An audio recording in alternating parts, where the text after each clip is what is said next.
روایت ہے حضرت ابو ہریرہ رضی اللہ عنہ فرماتے ہیں کہ رسول اللہ صلی اللہ علیہ وآلہ وسلم نے فرمایا، جب میت دفن کی جاتی ہے تو اس کے پاس دو سیاہ رنگ نیلی آنکھوں والے فرشتے آتے ہیں، ایک کو منکر اور دوسرے کو نکیر کہا جاتا ہے۔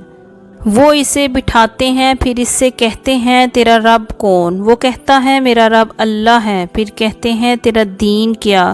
وہ کہتا ہے میرا دین اسلام ہے۔ پھر وہ کہتے ہیں یہ کون صاحب ہیں جو تم میں بھیجے گئے؟ تو وہ کہتا ہے وہ رسول اللہ صلی اللہ علیہ وسلم ہیں۔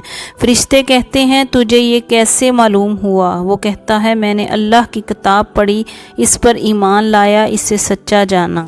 فرمایا حضور صلی اللہ علیہ وسلم نے پھر آسمان سے پکارنے والا پکارتا ہے کہ میرا بندہ سچا ہے، لہٰذا اس کے لیے جنت کا بستر بچھاؤ، اسے جنت کا لباس پہناؤ اور اس کے لیے جنت کی طرف دروازہ کھول دو، پس کھول دیا جاتا ہے۔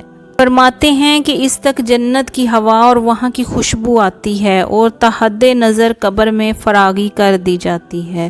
حضور صلی اللہ علیہ وآلہ وسلم نے کافر کی موت کا ذکر فرمایا کہ اس کی روح اس کے جسم میں لوٹائی جاتی ہے اور اس کے پاس دو فرشتے آتے ہیں، پھر وہ اسے بٹھاتے ہیں اور اس سے کہتے ہیں تیرا رب کون ہے؟ وہ کہتا ہے ہائے ہائے میں نہیں جانتا۔ پھر اس سے پوچھتے ہیں تیرا دین کیا؟ وہ کہتا ہے ہائے ہائے میں نہیں جانتا۔ پھر وہ کہتے ہیں یہ کون صاحب ہے جو تم میں بھیجے گئے؟ وہ کہتا ہے ہائے ہائے میں نہیں جانتا۔ تب پکارنے والا آسمان سے پکارتا ہے یہ جھوٹا ہے، لہٰذا اس کے لیے آگ کا بچھونا بچھاؤ، آگ کا لباس پہناؤ اور اس کے لیے آگ کی طرف دروازہ کھول دو۔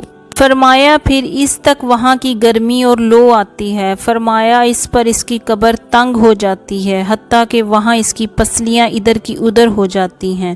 پھر اس پر اندھے بہرے فرشتے مسلط ہوتے ہیں جن کے پاس لوہے کے ہتھوڑے ہوتے ہیں، اگر ان سے پہاڑ کو مارا جائے تو وہ بھی مٹی ہو جائے۔ حضرت عثمان رضی اللہ عنہ سے روایت ہے جب نبی اکرم صلی اللہ علیہ وسلم میت کے دفن سے فارغ ہوتے تو وہاں کچھ دیر ٹھہرتے اور فرماتے اپنے بھائی کے لیے دعائے مغفرت کرو، پھر اس کے لیے ثابت قدم رہنے کی دعا کرو کہ اس سے اب سوالات ہو رہے ہیں۔